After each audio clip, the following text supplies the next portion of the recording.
Have you heard the legend of Nakalula? She was a beautiful daughter of a powerful Cherokee chief and was deeply in love with the brave of her own tribe. Despite her wishes to marry this young warrior, she was promised by her father to a Creek Indian chief who had more bounty to offer for her hand. On the day of her wedding, she allowed herself to be arrayed in ceremonial attire and obediently but reluctantly attended the marriage feast. In the midst of the merrymaking, she quietly slipped away and jumped from the precipice near the falls and ended her life on the rock. Chances are, if you've heard that story or know it, it's because you've heard it in English or you read it in English. But why did you not read it or hear about it in the language of the Cherokee or in the language of the Creeks, the two subjects of the legend? That's because Native American languages were displaced by English when the early settlers, sometime after the early settlers came to America. How did Native American languages become displaced by English when English speakers were a minority as they traveled from Europe to settle in North America? There were roughly 60,000 Native Americans already living where the new settlers came into, and they spoke their languages. More than 300 languages were spoken by the Native Americans before the European settlers came to settle among them. Now let's talk about language contact. William Bradford writes about the American colony Plymouth Plantation during the 1620s to 1642. He speaks of the journey to New England and how half the people that traveled with him from Europe all died within the first 2 to 3 months of landing. And he talks about the horrible winters and disease that they suffered from and not being able to get out of the cold. During this time, he met a Native American who spoke English. And we believe that the reason this Native American spoke English was because of trade that had happened before. He helps the settlers that are left there, shows them how to communicate with one, tells them about another Native American named Squanto that is even better able to communicate with the settlers.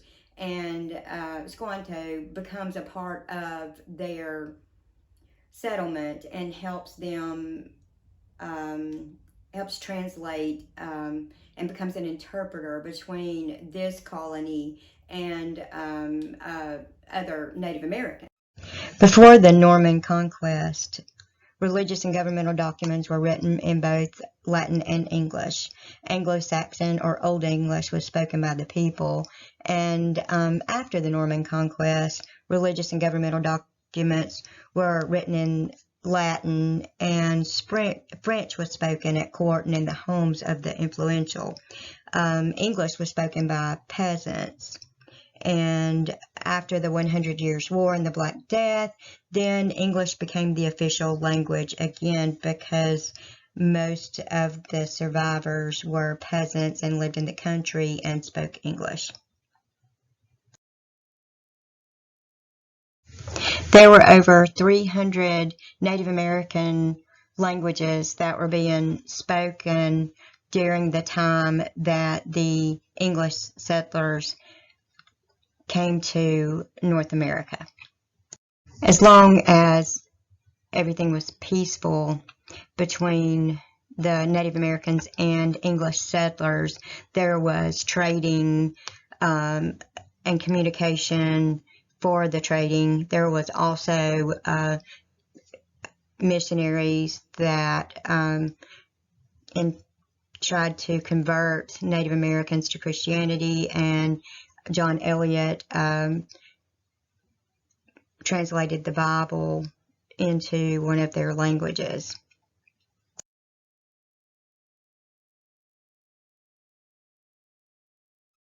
Somewhere around 1568 was the first Native American school that was designed to assimilate Native Americans into the white culture. And at some point, 1880, all instruction had to be in English. So there was an actual concerted intent to remove Native American language from young Native Americans.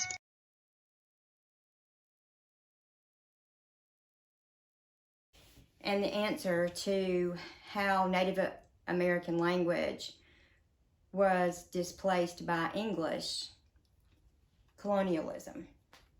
And it's defined as control by one power over a dependent area or people.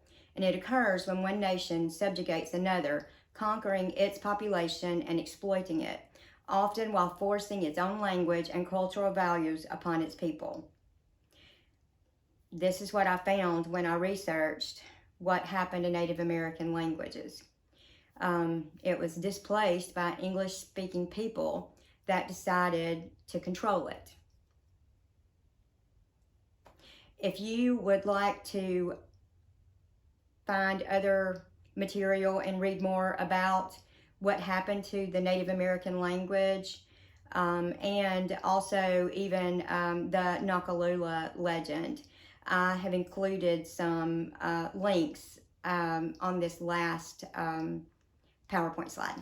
Thank you for your time.